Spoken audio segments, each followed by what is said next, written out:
Are you completely overwhelmed with your garden? Well, as you can see by the mess around me, I am. So today I'm going to share with you 8 tips that may help you find your inner zen, your calm, happy place, so that way you can avoid all this mess. So tip number 1 starts right here at your very own door. Just get to that door, grab that handle, give it a turn, and get outside. That is the one thing that's going to be your biggest barrier between accomplishing your goals in your garden. Just get out. Tip number 2 is to observe. Once you're outside, check your stuff out. How's your garden going? Is anything blooming? Are there any insects that you need to take care of? Is there wilt? Maybe you need to water? Check out everything, look at everything, turn the leaves over. So check this out, speaking of observing, this is my jasmine, and look, it's created a seed pod, and they're all sprouted. I've actually never seen this before, so that's pretty cool. And I would have missed that entirely if I hadn't observed. Number 3 is to have a plan. As you can see here, I'm holding a clipboard in a basically empty raised garden bed area. Why? Well, because I had a plan, but then Mother Nature had a different plan. So besides having your plan, you want to be able to adjust when the garden gods throw you a curveball.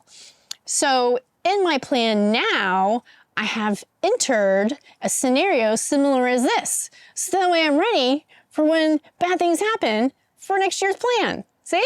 Tip number 4 is to organize your tasks based on your personality. Nobody knows you better than you. Are you the kind of person who is motivated by seeing tasks being checked off your list?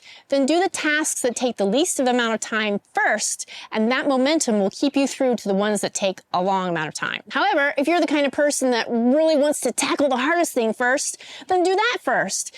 And that sense of accomplishment will let you get through all the rest of the tasks that take no time at all. Tip number 5 is to take notes. And I'm not talking about simply a piece of paper and a pen. No, I'm talking more about a journal. This is a long-term note-taking process. You want to go through your entire season and have it all recorded in one place.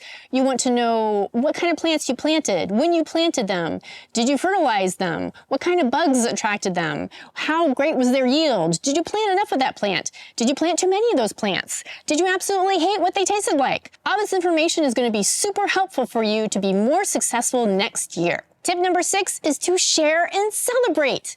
That's right, you're on a social media platform right now. You can go into the comments of this very video and say, hey, I did a thing. And everybody's watching will go, yay! You can also join us on Facebook if you have pictures you want to share. I will have those links in the description below. And there you can say, oh, look at this thing I grew, or look at this plant I found, or look at me being really happy. All that stuff is something that's good for you to share, to put out into the world so that other people can be happy for you.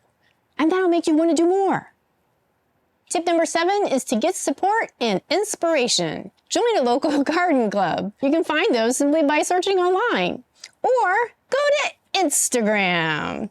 I know it's kind of cheesy, but that was my account, and I share tons of pictures on there of what I'm doing in the garden, new things that I'm trying out, and you can look at those and get inspired to try them yourself. My final tip is to smell the roses, or in this case, the bleeding heart. They actually have a lovely fragrance. I never really noticed that before. But what I'm saying is you want to appreciate your efforts. You want to plant something beautiful, not just something edible, or enjoy the beauty in your edibles. For example, do you know how gorgeous okra flowers are? They're stupendous. So enjoy the fruits of your labor, both literally and figuratively. Thank you so much for watching, and I'll see you next time on Plant Life.